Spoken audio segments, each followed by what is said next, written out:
Hello friends, good evening. Welcome to my channel Cooking and Beyond by Indoji. இன்னைக்கு நான் பூண்டு தோக்கு பண்ண போறேன். அது எப்படி இருக்குன்னா இதெல்லாம் பாருங்க. இந்த மாதிரி கப் இந்த மாதிரி 2 கப்ல பூண்டு எடுத்துட்டு இருக்கேன். நல்லெண்ணெய் போட்டு நல்லா வதக்க போறேன். பாருங்க நல்லா வதக்குறேன். அது வதக்கிட்டதுமே உங்களுக்கு என்ன சாமான் எடுத்துட்டேன் பாருங்க.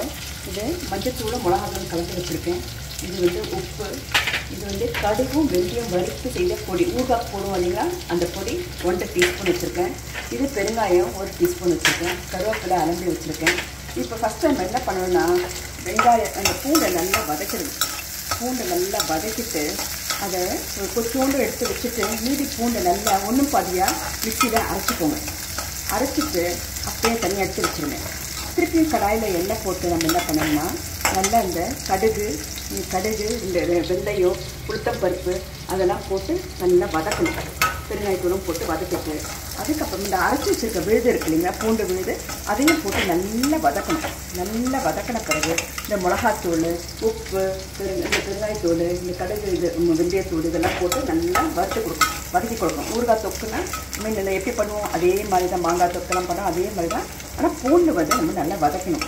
பூண்டை பச்சையாக எதுவுமே செய்யக்கூடாது. பூண்டை வதக்கி தான் சாப்பிட்ணும். பூண்டை வதக்கி தான் எல்லாமே செய்யணும். நல்லா அது மெடிசனல் ப்ராப்பர்ட்டி, அது பச்சையாக சாப்பிடக்கூடாது. ஸோ அந்த பூண்டை நல்லா இது மாதிரி நல்லா வதக்கணும். கொஞ்சம் நல்லா வதக்கின பிறகு அது ஒன்றும் பாதியாக மிக்சியில் அரைச்சிக்கணும். இது பாருங்கள் இந்த மாதிரி. ஸோ அதுக்கு உங்களுக்கு எவ்வளோ பூண்டு எடுத்துக்கிறீங்கன்னு நான் வந்து இந்த மாதிரி 2 கப்பு பூண்டு எடுத்துட்டுருக்கேன். உங்களுக்கு எத்தனை கப்பு எடுத்து வேணுமோ அது மாதிரி எடுத்து அதுக்கு தகுந்த மாதிரி இந்த எல்லா மசாலாவும் நீங்கள் எடுத்துக்கணும். மிளகாத்தூள் எவ்வளோ உங்களுக்கு காரம் எவ்வளோ இது வேணும் அது நீங்கள் தான் பார்த்து எடுத்துக்கணும். இந்த மாதிரி நல்லா வதங்கணும். வதங்கின பிறகு நம்ம இதை அரைச்சிடணும். ஒன்றும் பாதியாக அரைச்சிடணும்.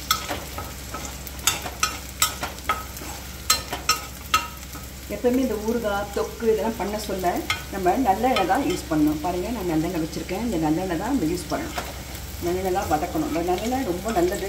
ஊறுகாய் தொக்குக்குலாம் ஒரு ருசி கொடுக்கும், ஒரு மனம் கொடுக்கும். அதனால நல்லா வதக்கணும்.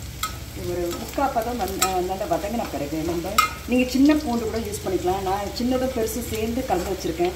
என்ன இருக்குதோ அதெல்லாம் போட்டு நான் வதக்குறேன். நல்லா வதக்கணும்.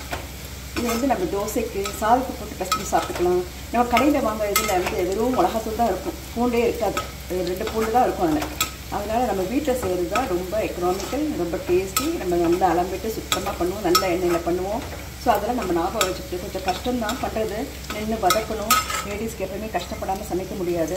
நம்ம சமைச்சு தான் இது நல்லாயிருக்கும். வீட்டில் முடிஞ்ச அளவு நம்ம செய்துக்கலாம். அவ்வளோதான். பாருங்கள் இது பாதி நல்லா முக்கால்வாசி வெந்துருச்சு. நம்ம ஸ்டவ் சின்னதாக ஆக்கிட்டேன். இப்போ வந்து நான் மிக்சியில் போட்டு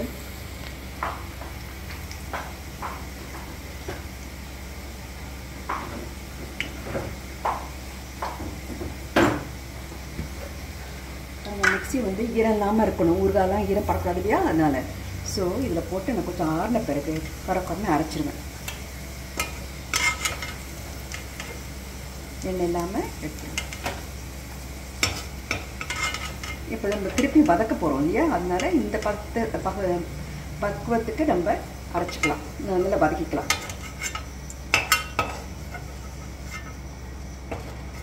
இது அப்படியே இருக்கட்டும்.